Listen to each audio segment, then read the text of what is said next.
दोस्त बताता हूं, आपको अपना रूम पार्टनर बताता हूं। इस समय पर मेजर है, मेजर विश्वेंद्र कटारिया। मेरी फेसबुक में सर्च मार लेना, नाम देख लेना, मेजर विश्वेंद्र कटारिया। और वो एक ऐसा लड़का था जिसने कभी अपनी जिंदगी में हिंदी इंग्लिश का वर्ड यूज नहीं किया। और आई थिंक वो कानपुर से था, उसका कानपुर से था वो, हाँ कानपुर के मतलब किसी आसपास के एरिया से था। और वो हिंदी जब बोलता था तो आप समझ जाओ कि कानपुर की तरफ कैसे हिंदी बोलते हैं, बड़े प्रेम से बोलते हैं वो लोग। और मुझे भी ऐसी बात करता था, मुझे उसकी हिंदी सुन के बड़ा मजा आता था। देखो हम कह रहे हैं संजीव, ऐसी हरकत मत करो, देखो हम मार देंगे आपको। मैंने कहा क्या मारोगे? हम सर में जूता मार देंगे। तो भाई मुझे लगता था इतने प्यार से कोई बोल रहा है तो जूता मार ले भाई, ले मार ले। इतनी मोहब्बत से वो हिंदी बोलता था, लखनवी अंदाज आता था उसका निकल के। हम कह रहे हैं देखो आपसे, ऐसा knowledge bomb, he was a bomb. जब फटता था ना वो, तो वो बोलते हुए, मैं अगर वो मुझे आज देख रहा होगा कहीं पे और मेरी वीडियो, क्योंकि वो फॉलो करता है, मेरे सारे दोस्त मुझे कहीं ना कहीं कई बार देखते रहते हैं। जब वो जीडी में फटता था ना, और वो जिस दिन फटा मुझे तो उस दिन पहली बार पता चला। और मैं आपको बताऊं, उसकी जीडी, उसका एसएसबी कहां हुआ था? उसका एसएसबी यहीं पर हुआ था, देहरादून में ही हुआ था। देहरादून में ही उसका एसएसबी हुआ था और यहीं से रिकमेंड होके गया। और सब उसको मना करते, कोई कहता था कि उसका सिलेक्शन होगा, और उसी का सिलेक्शन हुआ। नॉलेज था भाई उसके अंदर, बहुत नॉलेज था। ऐसा लगता था सुनते हुए मन खुश हो जाता था हमारा भी। तो अपनी इंग्लिश को हम लेके कहां चले गए बताओ? लेकिन जब बात समझ में आई तब तक टाइम निकल चुका था। तो फर्क इस बात का है कि जब समय होता है उस समय नॉलेज नहीं होती, और जब नॉलेज होती है तो समय नहीं होता। इसीलिए सही समय पर सही डायरेक्शन में जाना बहुत ज्यादा जरूरी है। मैं देख रहा होता हूं लोगों ने पता नहीं क्या बना रखा कि नहीं, सॉरी वो क्या करके स्पोकन। अबे स्पोकन के साथ साथ ज्ञान कौन देगा? टॉपिक वहां पर गाय का ऐसे नहीं आएगा, गाय के पूंछ होती है, पैर होते, सब ये आएगा, तुम्हें लगता है वहां पर ये आएगा। और स्पोकन में यही लगा रखा लोगों ने। खाने बनाने को क्या कहेंगे, ये सारी चीजें। वहां पर क्या आएगा? टॉपिक आएगा India China relation, India Pakistan relation, what is the importance of South China Sea, why why the world war is about to take place on South China Sea. South China Sea पे इतना बड़ा हंगामा क्यों है? Gwadar port क्या है? मुझे इतने साल हो गए छोड़े हुए, मेरे को सारी याद है, अभी तक भी याद है। क्योंकि जब एसएसबी की तैयारी करते हैं ना, तो यहां छप जाती है रग रग में बात। और उस समय पॉलिटी तुम जो पढ़ते हो ना, ज्योग्राफी एक बच्चा, पता है आप लोगों को, ज्योग्राफी ऐसे पढ़ता है ना कि फौज में सबसे ज्यादा ज्योग्राफी काम आती है। सबसे ज्यादा जो हमारे सर पढ़ाते हैं ना, ओबी पटेल सर, सबसे बेस्ट तरीका लगता है मुझे। क्यों? क्योंकि उनका मेथड है आपको कैसे पढ़ाने का, वो मैप वाला जो मेथड है।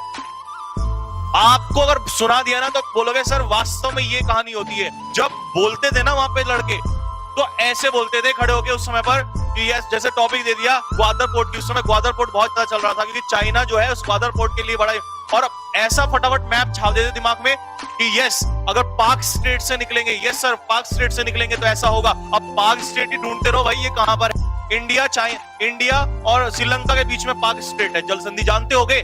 मैं तो इंग्लिश का टीचर हूं ना, मुझे कहां से ये बातें पता चली? और 10 साल 15 साल पता नहीं कितना, मैं तो बुढ़ापा हो गया मुझे, मैंने तब एसएसबी दी थी। तब की बातें मुझे आज तक भी याद है, आज तक भी याद है। मैंने कभी उसके बाद जीएस नहीं उठा के देखा, लेकिन आज भी याद है। क्यों? दिल से तैयारी की, दिल से।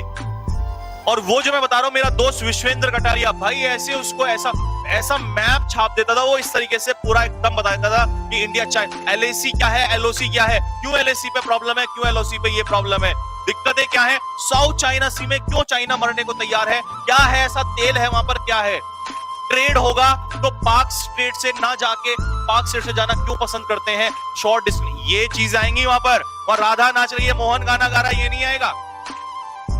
तो इसीलिए आज के बाद कोई नहीं कहेगा कि सर स्पोकन, जब मैं देखो मैं क्यों नहीं लेके आ रहा स्पोकन, आपको पता है मैं जब जो चीज लेके आता हूं फिर उसको अच्छे से लेके आता हूं, क्योंकि मैं अभी इंतजार कर रहा हूं। मैं इंतजार कर रहा था लोगों का, मैं देखना चाह रहा था पहले पूरे यूट्यूब पे ये हो क्या रहा है। एसएसबी के नाम पे spoken spoken spoken, even air force की जीडी में भी वहां पर ये नहीं कहेगा गाय कैसे, एयरफोर्स की जीडी में भी एक स्टैंडर्ड टॉपिक देगा। सबसे पहले मान लो यही दे दिया जो आजकल चल रहा है, कोरोना। अब कोरोना पे भी ये नहीं कि मास्क लगा लो, ये लगा लो, सैनिटाइजर, दुनिया को बताइए impact of corona on world economy, ऐसे निकालेगा टॉपिक। क्यों? कोरोना मास्क लगाना ये तो गांव के बुजुर्ग को भी पता चल गया। 5-6 वर्ड तो मास्क, सैनिटाइजर, क्वारंटाइन, तो ये हर बच्चे को पता चल गया। हमारा छोटे से बच्चे हैं फैमिली में जो गांव में रहते हैं, मैं कभी चला जाता हूं, पूछता हूं तो भैया बोलते हैं भैया मास्क लगाया, मास्क। मैंने कहा तेरे को भी मास्क पता है? भैया क्वारंटाइन कर देंगे, क्वारंटाइन। इंग्लिश का वर्ड बोल रहा है 2nd क्लास का बच्चा, क्वारंटाइन। उसको भी पता है ये बात कि क्वारंटाइन का मतलब क्या है, और तुमसे वो पूछेगा ये बात वहां पे। Impact of corona virus on world economy, और कौन कौन सी इकोनॉमी है जो सबसे ज्यादा सफर हुई है, और कौन सी इकोनॉमी है जो अपने आप को निकाल कर ले जा रही है, और कैसे और क्यों, क्या वजह रही। इसका मतलब इन बातों को वो बोलेगा जो सोचेगा, और जो सोचेगा वही ऑफिसर बनेगा। किसान का बेटा भी ऑफिसर बनेगा, हर किसी का बेटा ऑफिसर बनेगा, लेकिन बनेगा वो जो सोचेगा। जरूरी नहीं है कि लेफ्टिनेंट है या मेजर है, कर्नल है, उसका बेटा ही कर्नल बनेगा या फौजी बनेगा, नहीं, कोई भी फौजी बन सकता है, लेकिन बनेगा वो जो सोचेगा। अधिकारी बनने के लिए कपड़े अच्छे पहनने जरूरी नहीं है। मैं भी गया था पहली एसएसबी में, 1 टन के, बहुत अच्छे से, जो बार्बर था उसको कहा था एक बार जल्दी से रगड़ा लगा अच्छे से, क्या पता मेरी चमक देख के, पेरेंट्स भी लगा दे थोड़ी सी, क्या पता मेरी चमक देख के मुझे सेलेक्ट कर लें। दांत मारी थी पहले दिन के पटाख से, तब समझ में आया ये कपड़ों का खेल कुछ नहीं है वहां पे। It's all about what? It's all about your thinking, your imagination power. क्या सोचते हो तुम लोग वहां पे? कपड़ों से होता तो राष्ट्रपति एपीजे अब्दुल कलाम को उठा के बाहर फेंक दिया होता पहले दिन ही, कि तुझे राष्ट्रपति नहीं बनाएंगे, तेरे कपड़े अच्छे नहीं है, तेरी शकल अच्छी नहीं है। लेकिन उसकी जो चीज अच्छी थी ना, आज भी रोता है पूरा संसार। वो एक ऐसा व्यक्ति था जिसको मरने के बाद at the demise of that person, not only India but also the whole world wept, पूरा संसार रोया था उस दिन। क्यों? हीरा था, सबको पता था, एक एक दिन अगर जीता तो, और अगर 10 साल और जीता था ना वो इंसान, तो इंडिया को पीक पर लेके चला गया होता। This is called SSB. SSB का मतलब ये नहीं कि जो ये नाचना गाना चल रहा है, मैं देख रहा हूं इस चीज को। मैंने क्या कहा, मैं खुद कराऊंगा, टेंशन मत लो, लेकिन प्रॉपर तरीके से। मैंने क्यों कहा था कि ऑफलाइन में मैं इसे कराता हूं, क्योंकि मेरा एक प्रॉपर शेड्यूल है। ये नहीं कि आए केवल सैटरडे को, एवरी सैटरडे स्पोकन क्लास। क्या मतलब है इस बात का? स्पोकन में भी देखो तो वहां पर वो डांसर्स वो नाच रहे हैं उसमें, और नाचने जाओगे क्या, नचा देगा 2 मिनट में वो बैठा हुआ, और ऐसे प्यार से। वो ये कहते हैं तुम हिंदी बोलो, इंग्लिश बोलो, कुछ भी बोलो, प्रायोरिटी तो खैर ऑब्वियस सी बात है वो इंग्लिश वाले को देते हैं, क्योंकि भाई सीधी सी बात है, वहां मेहनत करते हैं और ऑफिसर को इंग्लिश में बोलना पड़ता है। लेकिन वो इंग्लिश तो तुम्हें एनडीए में भी सिखा देंगे यार जाके। नॉलेज, एक एसएसबी का स्टूडेंट सारी पीडीएफ, सारी प्रतियोगिता दर्पण, सारा न्यूज़पेपर। अब तुम कई बार कहोगे कि सर न्यूज़पेपर, भाई मैंने ना, जब मैंने भी तैयारी की थी, और विश्वेंद्र तो मेरे साथ ही बैठा, रूम पार्टनर ही था उस समय, मेरे साथ ही रहा वो। ऐसे न्यूज़पेपर ऐसे लगता था, ऐसे चट्टानों की तरह लगा देते थे, पर वो हिंदी में पढ़ता था, मैं इंग्लिश में पढ़ता था। मैं इंग्लिश ही तैयारी करने में रह गया। मुझे बाद में समझ में आया कि नहीं, सारा खेल तो नॉलेज का है साहब, हिंदी बोलो इंग्लिश बोलो फर्क नहीं पड़ता। विश्वेंद्र कटारिया मेरी जिंदगी का ऐसा एग्जाम, हालांकि उसके बाद तो मेरे ऐसे हजारों स्टूडेंट रहे हैं जो सीडीएस में भी रिकमेंड हुए हैं हिंदी बोल के, लेकिन वो मेरा एक जिंदगी का पहला ऐसा एग्जाम्पल था जो मुझे सबक देके चला गया कि it doesn't matter, language doesn't matter to be an officer, language is not the criteria to make you an officer. कोई भी लैंग्वेज तुम्हें अच्छा और बुरा नहीं बना सकती। What is that? Your thinking, your capability of thinking. सोच कैसी है तुम्हारी, सोच वो तो बदलना मत, नॉलेज तो लेना मत।